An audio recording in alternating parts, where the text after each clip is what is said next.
یا اس صدقے کو جتاتے ہیں تو اس صدقے کا فائدہ نہیں ہوتا۔ صدقہ پہلی چیز ہے جسے ہم آخر پہ لے جا کے کر رہے، صدقہ پہلے دے کے پھر علاج کا آغاز کیا جائے، علاج کی ابتدا صدقے سے کی جائے، چاہے وہ روحانی بیماری ہو، چاہے وہ جسمانی بیماری ہو، چاہے وہ علاج میڈیکلی طور پہ ہو، چاہے وہ علاج روحانی طور پر ہو، چاہے وہ جسمانی بیماری ہو، چاہے وہ روحانی بیماری ہو، علاج کا آغاز ہم نے صدقہ سے کرنا ہے۔ اپنا ذہن بنا لیجئے، اپنا ذہن بنا لیجئے، معمول بنا لیجئے کہ جب بھی گھر کے اندر کسی کو بھی کوئی پرابلم ہو، کسی کو بھی کوئی مسئلہ ہو، روحانی ہو جسمانی ہو، تو اس مسئلے کے حل کے لیے، اس مسئلے کے علاج کے لیے سب سے پہلے اللہ اور اس کے پیارے رسول صلی اللہ علیہ وآلہ وسلم کے فرمان علی شان پر عمل کرنا ہے۔ الصدقات تدفع البلاء، صدقہ بلاؤں کو دفع کرتا ہے، مصیبتوں کو ٹالتا ہے، آپ سے دور کرتا ہے۔ تو سب سے پہلا کام کیا کرنا ہے؟ صدقہ۔ آقا علیہ الصلوۃ والسلام نے فرمایا 4 چیزیں بیماری کو ختم کرتی ہیں۔ پہلی چیز صدقہ ہے، دوسری فرمایا اس کا علاج کروانا، وہ علاج چاہے ادویات کے ذریعے سے ہو، کسی حکیم صاحب کے پاس، کسی ڈاکٹر صاحب کے پاس ہو۔ دوسرا کام یہ علاج ہے، وہ جس طرح کی بیماری ہے اس طرح کا اس کا علاج کروایا جائے۔ تیسری چیز فرمایا علاج کروا رہے ہیں لیکن پرہیز نہیں کر رہے، پرہیز بھی کرنا ہے۔ 3 چیزیں ہوگی، صدقہ، علاج، پرہیز، اور چوتھی چیز آقا کریم صلی اللہ علیہ وآلہ وسلم کے فرمان علی شان کا مفہوم ہے ٹھنڈا پانی ہے۔ جیسے ہم پٹیاں کرتے ہیں بخار کے اندر، تو پانی میں کپڑے کو بھگو بھگو کے وہ پٹی کی جاتی ہے، یہ پانی بھی اس کا علاج ہے۔ نبی اکرم صلی اللہ علیہ وآلہ وسلم کے فرمان علی شان کی روشنی میں صدقہ آسمانی بلاؤں کو، زمینی بلاؤں کو ٹالتا ہے، دور کرتا ہے، اور تقدیر کے جو فیصلے ہیں، تقدیر کے فیصلوں کو بھی تبدیل کر دیتا ہے۔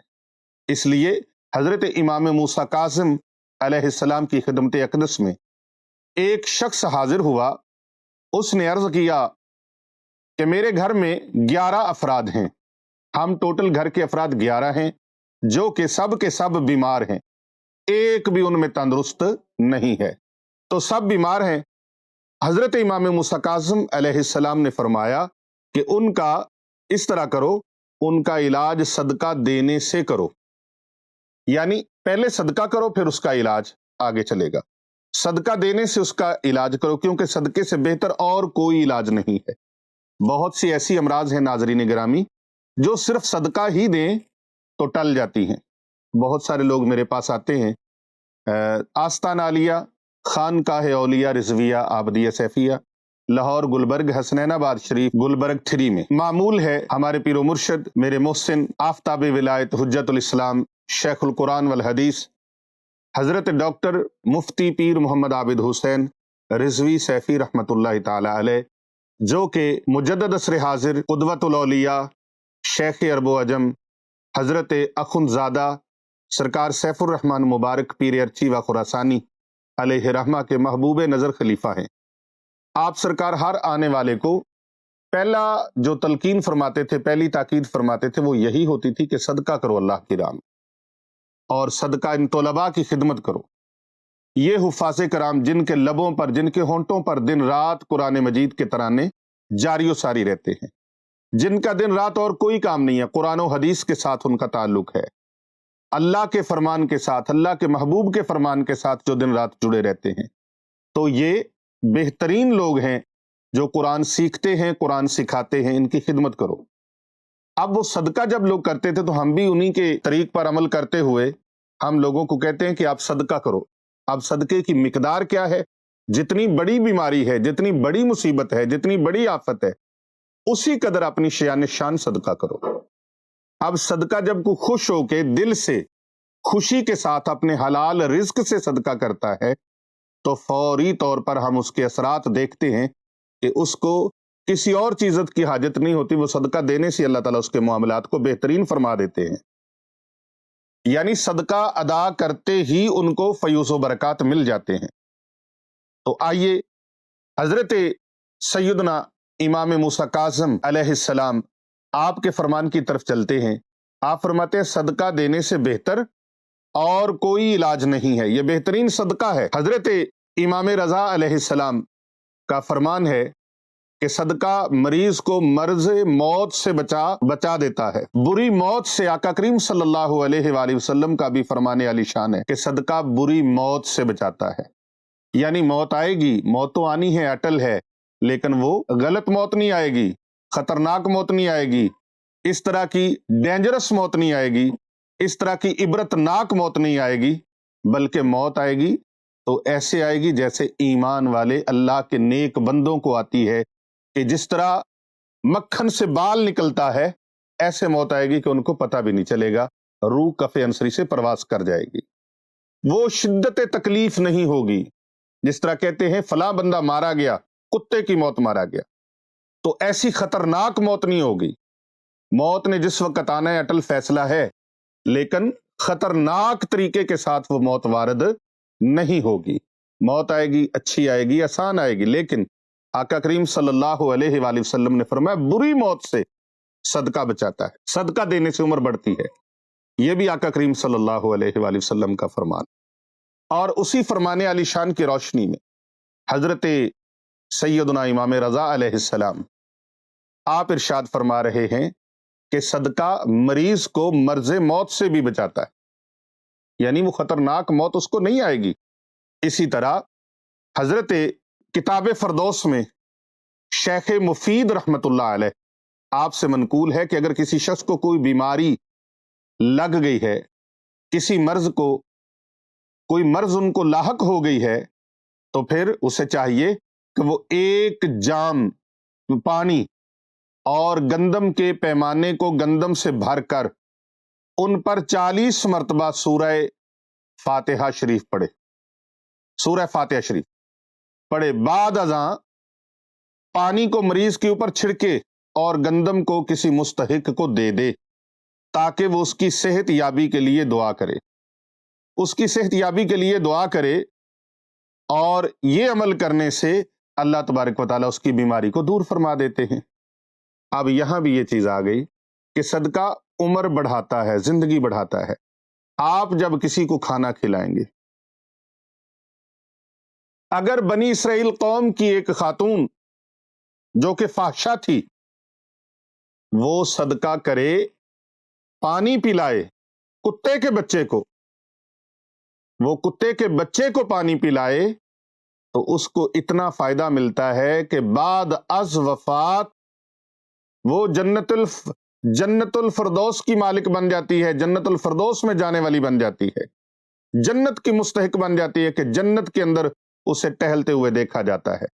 اور یہ واقعہ پوری کائنات کے سردار بعد از خدا بزرگ توئی قصہ مختصر آقا کریم صلی اللہ علیہ وآلہ وسلم اپنے پاک اصحاب کو، اپنی آل کو یہ واقعہ سنائیں کہ وہ خاتون جو بنی اسرائیل کی تھی، بڑی گناہگار، بڑی سیاکار، اس عورت نے یہ اچھا عمل کیا کہ کتے کے بچے کو پانی پلایا، ایک کتیا کے بچے کو پانی پلایا، تو وہ جنتی بن جاتی ہے پانی پلانے سے۔ یہ نیک عمل اللہ کو اتنا پسند لگتا ہے کہ اس کی مخلوق کے ساتھ بھلائی کی ہے۔ میں آپ سے یہ پوچھنا چاہوں گا کہ اگر کوئی مخلوق، پوری جتنی مخلوقات ہیں، ان مخلوقات میں اشرف المخلوقات انسان ہے، اشرف المخلوقات انسان ہے، اور اس اشرف المخلوقات میں بہترین کون ہے؟ یہاں بہترین کسی کو کوئی وزیر مشیر کہہ دے یہ بہترین ہے، وہ بہترین نہیں ہے۔ کسی کو کوئی کہہ دے کہ یہ بہترین ہے، کوئی تاجر کہہ دے، کوئی نواب کہہ دے، کوئی سردار کہہ دے، ہم اس کو مان لیتے ہیں کہ یہ بندہ اچھا ہے، کیونکہ اس کو چودھری صاحب نے، سردار صاحب نے، نواب صاحب نے، جاگیردار صاحب نے، اس وزیر اور مشیر صاحب نے کہا ہے کہ یہ بندہ بہت اچھا ہے۔ جسے اللہ کے پیارے حبیب حضرت محمد مصطفیٰ صلی اللہ علیہ وآلہ وسلم فرما دیں کہ یہ بہترین ہے، بتائیے اس کے بہترین ہونے میں کوئی شک رہ جاتا ہے؟ نہیں رہتا۔ اللہ کے پیارے محبوب علیہ السلام نے فرمایا خیرکم من تعلم القرآن وعلمہ، تم میں سے بہترین انسان وہ ہے جو قرآن سیکھتا ہے اور قرآن سکھاتا ہے۔ تو جو صدقہ اپنا کریں، خدمت کریں حفاظ کرام کی، جو خدمت کریں دین سیکھنے اور سکھانے والوں کی، اگر اس نے صدقے دل کے ساتھ وہ اخلاص والا معاملہ کیا ہے تو اس کا صدقہ دینے سے اس کا مال کم نہیں ہوگا بلکہ اس کا مال بڑھتا رہے گا۔ اور وہ اللہ کے ہاں کیسے بڑھتا ہے؟ اس کی مثال حدیث پاک کے مفہوم سے ملتی ہے، اس طرح جس طرح آپ گائے کا بچہ یا اونٹنی کا بچہ پالتے ہیں، جس طرح وہ بڑھتا رہتا ہے بڑھتا رہتا ہے بڑھتا رہتا ہے۔ اور قرآن پاک کے ایک مقام پر اللہ تبارک و تعالیٰ نے اس کی مثال فرمایا جو اللہ کی راہ میں تم دیتے ہو وہ اس کی مثل ہے جیسے ایک دانہ گندم کا تم زمین میں بیجتے ہو، اب وہ زمین میں لگایا، اس کی بالیاں نکلیں، 7 بالیاں نکلیں، ہر بالی میں ایک سٹا ہے اور ہر سٹے میں 100 دانہ ہے، تو 100 دانہ 7 سے ضرب کریں تو 700 بنتا ہے۔ تو جو اللہ کی راہ میں ایک دیتا ہے اخلاص کے ساتھ، اللہ اس کو 700 کا اجر عطا فرماتا ہے۔ اور اگر کوئی اور اخلاص کرے، محبت کرے، رضائے الہی کے لیے خرچ کرے، اللہ کی راہ میں صدقہ دے، تو پھر فرمایا اگر وہ اور اخلاص بڑھا لے پھر 700 کا بھی حساب اس کے ساتھ نہیں رہتا، پھر اس کا حساب بے حساب ہو جاتا ہے کہ اللہ تعالیٰ کے خزانوں میں سے بے حساب اسے عطا کیا جاتا ہے۔ صدقہ جو ہے اس کا معنی ہے صدق، سچائی کے ساتھ، یعنی سچے دل کے ساتھ۔ سچے دل کے ساتھ جب اللہ کی راہ میں آپ صدقہ کریں گے تو اس کے فیوز و برکات، اس کے ثمرات، اس کے فوائد آپ کو اسی وقت ہی ملیں گے اور مل کے رہیں گے۔ اس پر یقین کامل ایک مومن انسان کا ہونا چاہیے۔ حضرت شیخ مفید رحمت اللہ تعالی علیہ نے جس طرح فرمایا مجمع الدعوات میں اور کتاب فردوس میں بھی ہے، حضرت شیخ مفید رحمت اللہ علیہ نے فرمایا جب سورۃ الفاتحہ شریف 40 مرتبہ وہ پڑھی جائے گی تو مریض کی صحت یابی کے لیے وہ صدقہ جو گندم کا دیا ہے وہ کھائے گا تو یقیناً وہ دعا کرے گا۔ یہ اٹل بین دلیل ہے کہ آپ جب کسی کو کھانے کو دیں تو وہ آپ کے لیے بد دعا نہیں کرتا، وہ آپ کے لیے دعا کرتا ہے، وہ آپ کے لیے دعائیں مانگتا ہے، یا اللہ اس نے مجھے کھلایا تو اس کو اور کھلا۔ اللہ اکبر۔ اب یہ دعاؤں کا تعلق یہ نہیں ہے کہ وہ زبان سے ہو، کوئی زبان سے دعا نہ بھی دے تو اس کے دل سے دعا نکلتی ہے۔ اسی طرح مجمع الدعوات میں ہے، اس میں داؤد ابن زربی رحمت اللہ تعالی علیہ سے روایت ہے کہ حضرت امام جعفر صادق علیہ السلام نے صدقہ دینے کا یہ طریقہ ارشاد فرمایا کہ 4 کلو گندم، اس کی قیمت بھی دی جا سکتی ہے، لے کر مریض کو پیٹھ کے بل لٹا کر اس کے سینے پر رکھ کر یہ دعا پڑھیں، بعد ازاں گندم کے 4 حصے کر کے فقیروں میں تقسیم کر دے۔ یہ تحفۃ العوام مقبول میں بھی ہے، اور دعا کا آپ نے دعا جو ارشاد فرمائی حضرت امام جعفر صادق علیہ السلام نے، وہ دعائے مبارکہ میں آپ کی سماعتوں کی نظر کرتا ہوں، اس دعا کو آپ یاد فرما لیں۔ یہ دعا سکرین پر بھی آپ کو نظر آ رہی ہے۔ بسم اللہ الرحمن الرحیم، اللہم انی اسألک باسمک الذی اذا سألک بہ المضطر کشفت ما بہ من در ومکنت لہ فی الارض وجعلتہ خلیفتک علی خلقک ان تصلی علی محمد وآل محمد وان تعافینی من علتی۔ یہ دعائے مبارکہ پڑھ کے یہ اس ترتیب کے ساتھ پھر وہ صدقہ جو ہے وہ اللہ کی راہ میں فقراء کو دے۔ اب اس کی مقدار آپ بڑھا سکتے ہیں، جتنی مرضی بڑھا لیں، جتنا زیادہ صدقہ کریں گے، فائدہ اگر 1 کلو سے مل رہا ہے، 4 کلو سے مل رہا ہے تو 4 من سے کتنا ملے گا، اور اگر اس کی مقدار کو اور بڑھا دیں گے تو پھر کتنے فوائد ملیں گے۔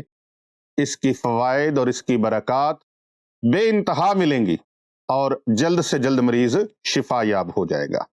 یاد رکھیے صدقہ و خیرات وہ مال ہے جو اللہ کی رضا کے لیے غریب، مسکین، مستحقین کو، لوگوں کو دیا جاتا ہے۔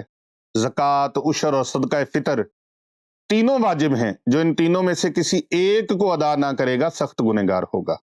ان کے علاوہ بھی راہ خدا میں صدقہ و خیرات کرنے کا بہت زیادہ اجر و ثواب ہے۔ اور دنیا اور آخرت میں اس کے بے شمار فوائد ہیں۔ رمضان المبارک میں صدقہ و خیرات کی فضیلت کا علم ہمیں حضور اکرم صلی اللہ علیہ وآلہ وسلم کی بہت ساری احادیث سے ملتا رہتا ہے۔ آئیے صدقے کو اپنے اوپر لازم کیجئے، اس کی بہت ساری برکات ہیں۔ صدقہ دینے سے اور درگزر کرنے سے اور تواضع اختیار کرنے سے بہت سارے فضائل ہمیں ملتے ہیں۔ حضرت سیدنا ابو ہریرہ رضی اللہ تعالیٰ عنہ بیان کرتے ہیں کہ رسول پاک صلی اللہ علیہ وآلہ وسلم نے ارشاد فرمایا، ما نقصت صدقتم من مالی وما زاد اللہ عبدا بعفو الا عزا وما توادع احد للہ الا رفعہ اللہ۔ صدقے سے مال کم نہیں ہوتا اور اللہ تعالیٰ درگزر فرمانے والوں کے لیے عزت بڑھا دیتا ہے، اور جب بھی کسی نے اللہ تعالیٰ کے لیے تواضع اختیار کی، اللہ تعالیٰ نے اس کو بلند رتبے عطا فرما دیے۔ یہ صدقہ دینے سے فوائد ہیں، جو فوائد ہی فوائد ہیں۔ ان کو بیان کرنا، ان کو تحریر میں لانا، احاطہ تحریر سے یہ زیادہ ہے۔ ان کو بیان بھی نہیں کیا جا سکتا، ان کے فوائد اتنے زیادہ ہیں کہ میں گنوا نہیں سکتا۔ بٹ ایک بات یاد رکھیے گا کہ صدقہ دیتے وقت اخلاص کا ہونا ضروری ہے۔ اگر اخلاص ہے تو ایک کھجور ہی اللہ کی راہ میں صدقہ دے دی جائے تو اس کے فوائد مل کے رہتے ہیں، اور اگر انسان کے اندر اخلاص نہیں ہے تو وہ پہاڑ کے برابر سونا بھی رب کی راہ میں صدقہ کر دے تو اس کے صدقے کا اس کو فائدہ نہیں ہے۔ ایک تو وہ حرام مال کا ہو، اس کا فائدہ نہیں، دوسرا جو اخلاص کے ساتھ نہ کیا جائے، نمود و نمائش کے لیے کیا جائے، یا وہ صدقہ جو اللہ کی راہ میں صدقے دل سے نہ کیا جائے، وہ قابل قبول نہیں ہوتا۔ حرام مال کا صدقہ قابل قبول نہیں ہوتا، اور قابل قبول نہ ہونے کی نشانی کیا ہے؟ وہ نشانی یہ ہے کہ وہ جس مقصد کے لیے دیتا ہے اس کا وہ مقصد پورا نہیں ہوتا۔